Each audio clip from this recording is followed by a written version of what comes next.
Sejam bem-vindos então para o nosso módulo 2. Vamos falar agora a respeito das adaptações neurofisiológicas. Vamos começar relembrando algumas coisas frente aos dendritos, frente ao corpo, frente às estruturas que compõem o neurônio. Então nós estamos vendo aqui um neurônio clássico, onde nós temos o terminal de recepção, que são chamados de dendritos, o terminal do axônio, então é o terminal de transmissão. Nós temos o corpo, o axônio propriamente dito. Nós vamos ter a proteção desse axônio através da bainha de mielina, que é uma camada gordurosa que permite uma transmissão mais rápida do impulso nervoso através desses nodos, que são conhecidos como os nodos de Ranvier, e aí a gente tem a transmissão do impulso nervoso. Então esse é um modelo, né, clássico do neurônio. Nós temos dentro da estrutura do motoneurônio a mesma estrutura, muito parecida com essa, só que ao invés do motoneurônio se ligar a outro neurônio através dos terminais axônicos de transmissão, nós vamos ter a conexão desses dendritos terminais na placa motora, na fibra muscular, que é o que a gente vai trabalhar dentro disso aí neste módulo. Então, o treinamento de força, ele vai automaticamente melhorar toda essa estrutura de transmissão da informação. Então, nós vamos ter as melhorias na ativação neural através de um aumento do recrutamento, ou seja, a taxa de recrutamento das unidades motoras, o que permite usar mais fibras musculares para fazer a ação. Então, se eu uso mais fibras musculares, por consequência, a tração desenvolvida é maior e eu vou ter mais força sendo gerada. Então, quanto maior for a minha treinabilidade nesse aspecto neural, maior será a minha capacidade de recrutamento das fibras musculares. Além disso, eu vou melhorar a sincronização. Então as unidades motoras, elas vão se sincronizar melhor, o que aumenta a força e a potência. Eu vou conseguir ativar simultaneamente essas fibras musculares através dessa melhoria da ativação neural promovida pelo treinamento de força. Além disso, nós vamos ter aumento da coordenação intramuscular e intermuscular. A coordenação intramuscular, ela significa a respeito das fibras musculares dentro de um mesmo músculo, ou seja, essas fibras vão trabalhar mais coerentes entre elas, vão trabalhar de forma conjunta, de maneira mais eficiente para gerar a produção de força. E intermuscular significa que eu vou ter diferentes músculos trabalhando em harmonia, em sinergia, otimizando os movimentos, principalmente movimentos que dependem mais de técnica, aqueles movimentos mais complexos. É exatamente essa coordenação intra e principalmente a intermuscular que nós vamos ter de benefícios em curto prazo.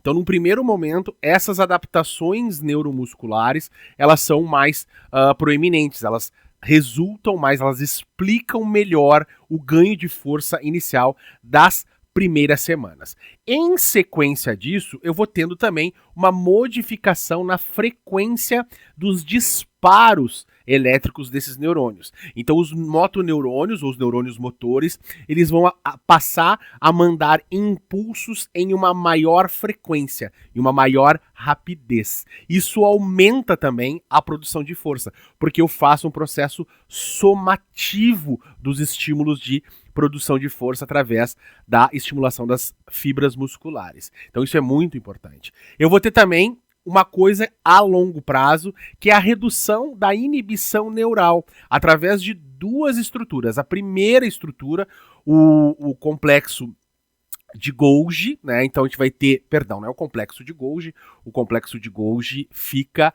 na célula eucariôntica. Aqui nós vamos ter o órgão tendinoso de Golgi, e ele vai ser responsável pelo reflexo de Golgi. E esse reflexo de Golgi, ele inibe a contração muscular, ou seja, ele reduz a capacidade de produção de força. Imagine o seguinte, ele está presente no tendão, e toda vez que esse tendão é deformado, ele vai gerar um impulso no órgão tendinoso de Golgi, e esse órgão tendinoso de Golgi vai inibir a massa muscular de gerar contração. Então ele é um processo protetor do sistema nervoso. Quando eu tenho essa inibição, isso só vai acontecer com o decorrer do treinamento, com anos de treinamento, né? Então eu vou tendo mais inibições nesse processo, eu vou ter maior ganho de força. Então, nessa inibição, o músculo ele passa a poder gerar mais força sem ser inibido pelo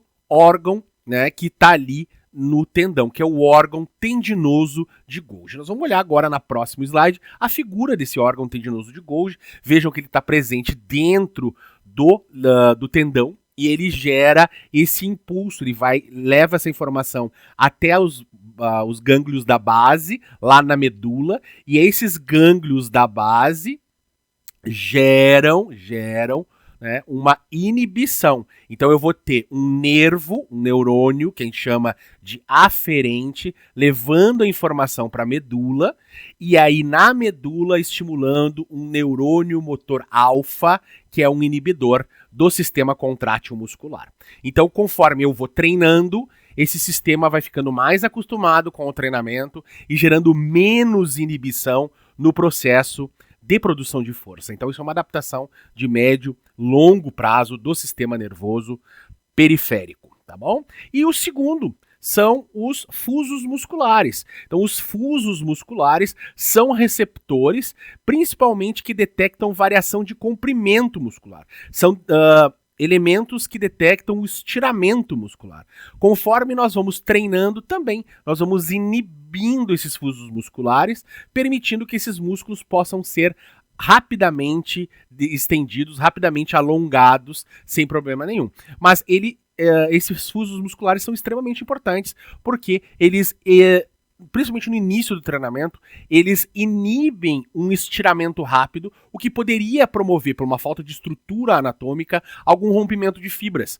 Então, no início do treinamento, eles são extremamente importantes para que quando a gente exagere no estímulo, esses músculos fiquem protegidos. O que acontece? Quando eu estiro muito rápido a musculatura, eu também faço o estiramento desses fusos musculares e ele gera uma inibição no músculo que está gerando esse estiramento. Geralmente, né, gerando uma contração desse músculo. Então o músculo daí contrai e ele consegue reduzir o alongamento forçado, preservando as estruturas contidas nesse músculo. Então aqui a gente vê, nessa outra figura, os dois atuantes, né, os dois protetores do sistema muscular e tendíneo da musculatura, e que com o passar do treinamento, eles vão ficando mais acostumados com o treinamento e eles vão ficando mais inibidos. O que pode ser perigoso, porque com cargas muito elevadas, com estímulos muito fortes, que sejam feitos um em cima do outro,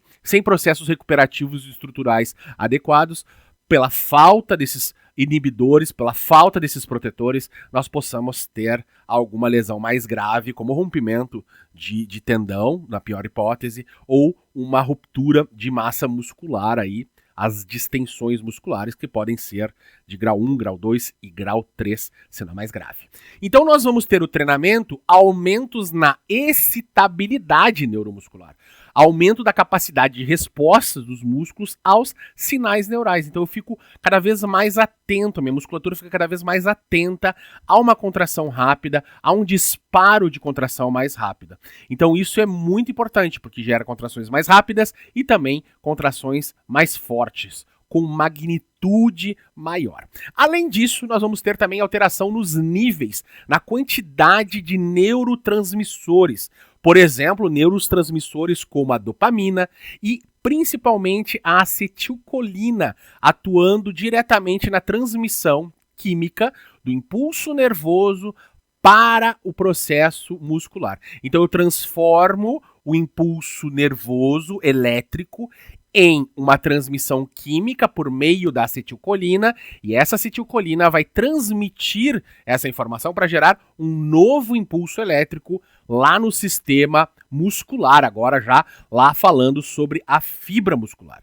E quando eu melhoro esses níveis de neurotransmissores, quando eu melhoro os níveis de captação desses neurotransmissores, eu também vou aumentar a força, a resistência e, por consequência, a velocidade de recuperação também. Então eu fico pronto para uma próxima tentativa, fico pronto para uma próxima contração através do treinamento de força. Isso é extremamente importante, essas adaptações a nível de neurotransmissores. Claro que eu vou melhorar vários aspectos metabólicos do neurônio também, né? Eu vou ter melhores mitocôndrias, maiores referências de entrada de canais de cálcio, maior quantidade de vesículas contendo acetilcolina, mais acetilcolina dentro das vesículas, então isso tudo melhora. E é isso que nós vamos ver nessa próxima imagem. Essa próxima imagem nos mostra uma estrutura bem complexa, onde nós estamos vendo a vesícula sináptica com os neurotransmissores, migrando para a parede desses dendritos no motoneurônio e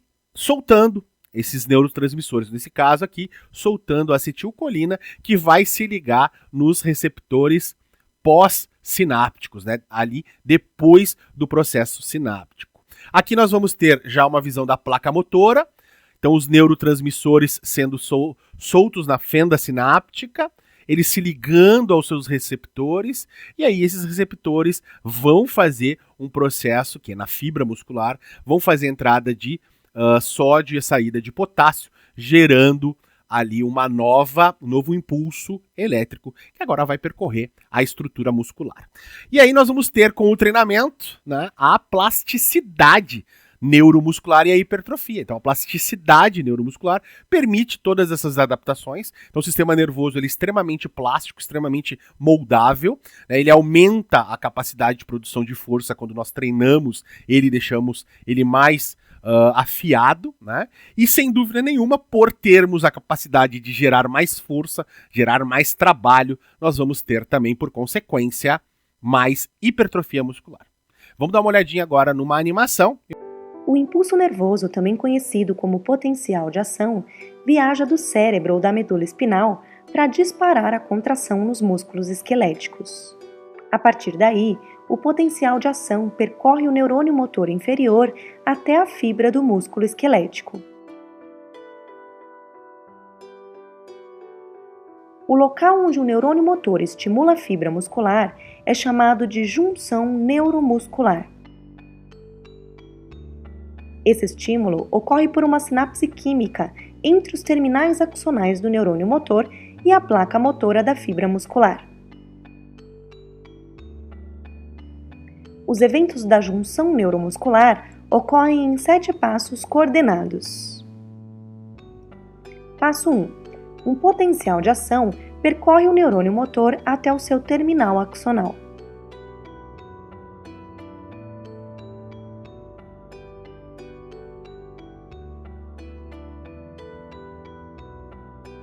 Passo 2. Canais de cálcio voltagem independente se abrem e o cálcio se difunde para dentro do terminal axonal. Passo 3. A entrada de cálcio estimula as vesículas sinápticas a liberarem acetilcolina através de exocitose.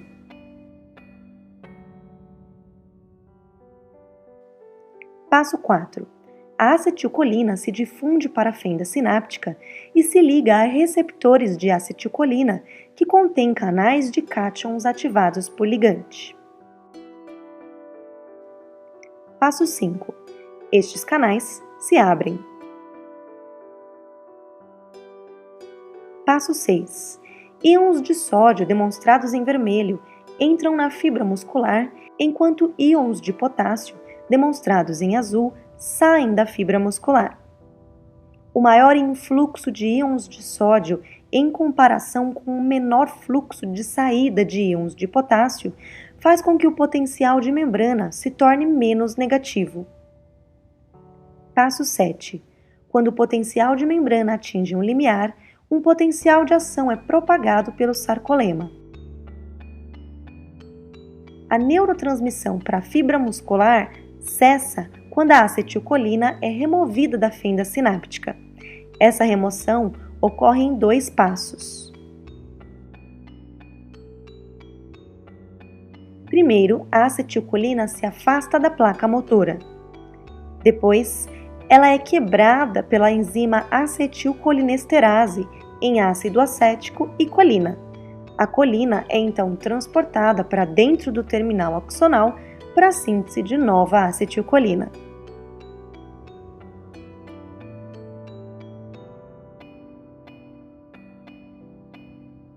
Então, os benefícios gerais das adaptações é produção de força, então aumento da força pelas estruturas neuronais, potência e também aumento da resistência muscular. Isso é muito bacana, muito legal. Então, eu vejo vocês no próximo módulo.